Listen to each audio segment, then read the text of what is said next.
Hi hello வணக்கம், welcome to Bhuvana's கைவனம். இப்போ பார்த்தீங்கன்னா இது காலா சன்னா தோசை, அதாவது கருப்பு கொண்டக்கடலை இருக்கு இல்லையா, அதை வச்சு தோசை பார்த்துருக்கேன். இதில் வந்து என்னென்ன பொருள் போட்டால் எப்படி இதை வந்து அருமையாக பண்ணியிருக்கேன் அப்படிங்கிறத இந்த வீடியோவில் பார்க்கலாம் வாங்க. இது வந்து 200 கிராம் ஆக்சுவலாக, அது பிரிச்சிங்கன்னா இந்த அளவுக்கு ஒரு கப்பு கரெக்டாக வருது. இப்போ இதை வந்து இதில் போட்டு நம்ம வந்து ஒரு நைட்டு ஃபுல்லாக இதை சோப் பண்ணி வச்சுக்கலாம், அல்லது 8 to 10 hours சோப் பண்ணணும். நைட்டுக்கு பண்ணலாம், இல்லைனா காலையில் சீக்கிரமாக சோப் பண்ணிவிட்டு ஈவினிங் வந்து நம்ம வந்து தோசை வாக்கணும், நைட் தோசை வாக்கணும்னா நம்ம ஊறிடும் அரைச்சி பண்ணிக்கலாம். இப்போ இந்த கருப்பு கொண்டக்கடலை நான் ஓவர் நைட் ஊற வச்சுட்டேன், நல்லா ஊறி போச்சு. இப்போ நம்ம இதை வடிகட்டிட்டு அதுக்கப்புறமா அரைக்கலாம். இப்போ பார்த்தீங்கன்னா தண்ணியெல்லாம் இறங்கிடுது. இப்போ நம்ம மிக்சியில் போட்டு அரைச்சிக்கலாம்.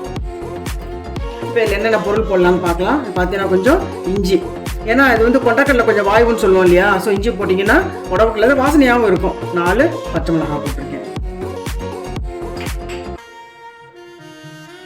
இப்போ வந்து வாசனைக்கு ஒரு 3/4 டீஸ்பூன் சீரகம். கொண்டக்கடலை நான் எடுத்துட்டது வந்து இதில் வந்து 1 கப்பு இது எடுத்துட்டுருக்கேன்.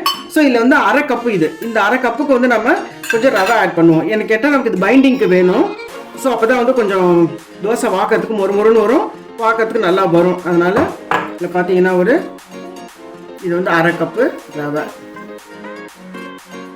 நெக்ஸ்ட் வந்து ஒரு 1/2 கப் அளவுக்கு தயிர் வந்து நம்ம விட்டு அரைச்சிக்கலாம். தயிர் விட்டு அரைச்சா ரொம்பவே நல்லா இருக்கும், டேஸ்ட் ரொம்ப நல்லா இருக்கும். இந்த ஒரு 1/2 கப்பு தயிர் இதை நம்ம அரைச்சிட்டு அப்புறம் வேணுங்கிற தண்ணி விட்டு நம்ம அரைச்சிக்கலாம். இப்போ வந்து இந்த கொண்டக்கடலை ரவைக்கு தகுந்த உப்பையும் போட்டு அரைச்சிட்டோம் அப்படின்னா ஒன்றா சேர்ந்தாப்புல வந்துடும். எனக்கு கொஞ்சோண்டு கொத்தமல்லி போடுறேன். அரைக்கிறதுனால நான் வந்து தனியாக இலையாக கிள்ளலை, அப்படியே வச்சுருக்கேன், அப்படியே அலம்பிட்டு எடுத்துன்னு வந்திருக்கேன்.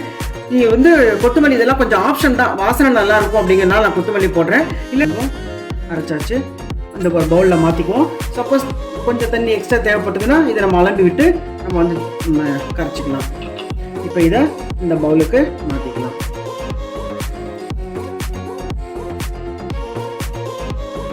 இப்போ இந்த மாதிரி நம்ம மிக்சியை வந்து நம்ம எப்படி அலம்பி போடலாம் அப்படின்னா அது என்ன ஒரு பெரிய விஷயமா அப்படிங்கிறீங்களா? இல்லை, இப்போ இதில் கொஞ்சம் தண்ணி போட்டிருக்கேன் இல்லையா, இப்போ இந்த மூடியை வச்சு இப்படி நம்ம குலுக்கிட்டு நம்ம இதை விட்டோம் அப்படின்னா மூடியை கொஞ்சம் ஈஸியாக க்ளீன் ஆன மாதிரி ஆகிடும். இந்த மாதிரி குலுக்கிட்டு அதுக்கப்புறம் நம்ம அந்த தண்ணியை எடுத்து விடலாம். இது வந்து ஒரு டிப்பு மாதிரி வச்சுக்கோங்களேன். தக்காளி சட்னி பண்ணலான் இருக்கேன். ஸோ நம்ம சட்னி பண்ணுறதுக்குள்ளே இந்த மாவு புளிச்சு ரெடி ஆகிடும். புளிக்க வேண்டாம், சும்மா ஒரு கொஞ்சம் நேரம்,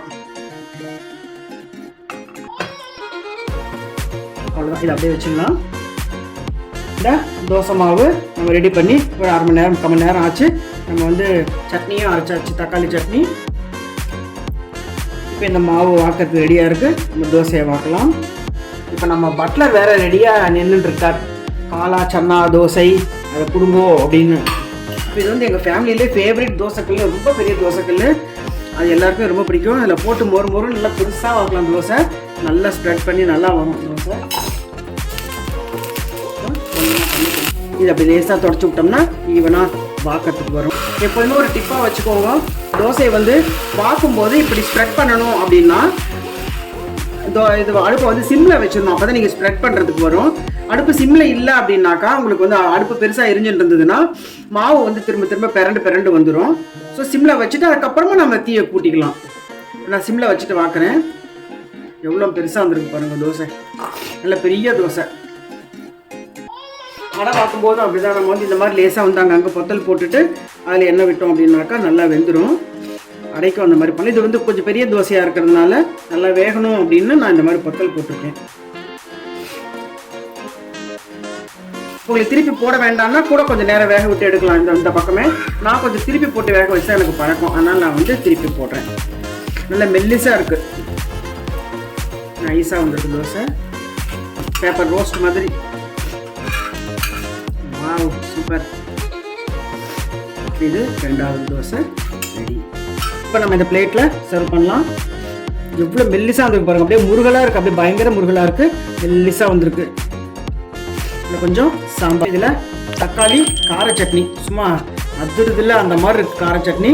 ஸோ இது பார்க்கவே அழகாக இருக்குது சாப்பிட்றதுக்கு. பாருங்கள், பட்லர் வந்து காலா சன்னா தோசை சாப்பிட்றதுக்கு ரெடி ஆகிட்டு இருக்காரு. பார்க்கவே அருமையாக வந்திருக்கு பாருங்கள். இது வந்து சாம்பார், தோசை, கொஞ்சம் சட்னி. இது நல்லா மொறுமொறுன்னு எடுத்துருக்கேன், நல்லா ப்ரௌனாக இருக்குது. இப்போ பார்த்த இந்த காலா சன்னா தோசை ரொம்ப ஹை ப்ரோட்டீன், இது உடம்புக்கு ரொம்ப நல்லது, ஈஸியாக பண்ணலாம். பிரேக்ஃபாஸ்ட்டுக்கு வந்து இட்லி தோசைக்கு மாற்றாக இதை வந்து நம்ம வந்து சாப்பிட்லாம். இப்போ என்ன அப்படின்னா நைட்டு ஊற வைக்கணும், அது ஒன்று தான் உங்களுக்கு வந்து இதில் ஞாபகமாக வைக்க வேண்டியது. இல்லை காலையில் இருந்தோம்னா அப்படியே வந்து அரைச்சிட்டு ரவையை கலந்து கொஞ்சம் தயிர் இருக்கும் வீட்டில், எல்லாமே இருக்கிற சாமான் தான் வீட்டில், அதை வச்சு தான் இதை பண்ணியிருக்கேன். ஸோ ஊற வைக்கிறது மட்டும்தான் உங்களுக்கு கொஞ்சம் ஞாபகமாக ஊற வைக்கணும். காலையில் பிரேக்ஃபாஸ்ட்டு பண்ணலாம், அப்படி இல்லை அப்படின்னா நைட்டு டின்னருக்கு வந்து பண்ணிக்கலாம். காலையில் நீங்கள் ஊற வச்சுட்டீங்க சன்னாவை அப்படின்னா நைட்டு வந்து ஒரு 7 மணிக்கு மேலே அதை வந்து அரைச்சி இதே மாதிரி பண்ணலாம். பசங்களுக்கும் ரொம்ப விரும்பி சாப்பிடுவாங்க.